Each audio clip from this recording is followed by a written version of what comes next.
Hi, I'm Dr. Shruti Bansal. I'm ENT consultant at SRCC Children's Hospital, managed by Narayana Health. I'm here to talk about certain myths and facts about tonsils and adenoids.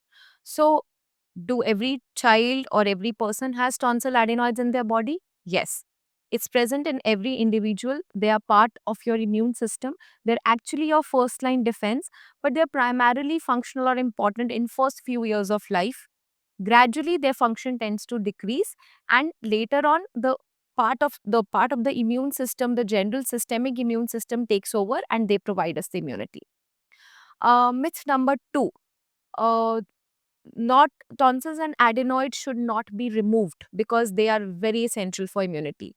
That's false, because it's true that tonsils and adenoids need not be removed in every individual, because if they are not giving you problem, they will disappear or they will become non-functional as you grow older. However, if your tonsils and adenoids are enlarged or giving you repeated infections or repeated upper respiratory tract problems, then they definitely need to be removed, because it's not that they are very important for the immunity. They are one of the component in the immune system that are providing you the immunity. However, the fact that they have become enlarged and giving you problem is because they have forgotten their function and they have become dysfunctional. Third thing is that with age, your tonsils and adenoids will disappear. So we see a lot of children who have enlarged tonsils and adenoids and are waiting to become 12-year-old, 13-year-old, hoping that their tonsils adenoids will disappear. This is wrong. This is a false myth.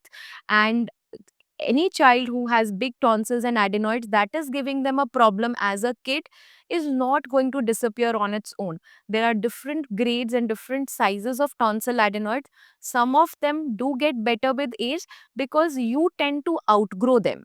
However, if they are very big and they're giving you problem, they're always going to stay and they're going to give you more problem.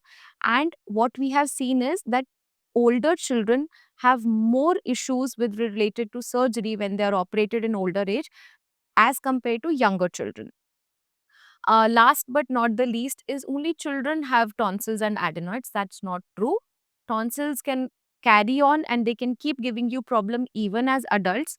More so if you do not treat them when if they are giving you problem in your childhood, it can lead to other ENT issues in an older age group. For example, these children have a higher incidence of having acute ear infections, chronic ear infections, or deviated nasal septum, sinusitis, and other issues which manifest early 20s or late 30s because of the underlying enlarged tonsils adenoids which were not treated when they should have been treated. Thank you.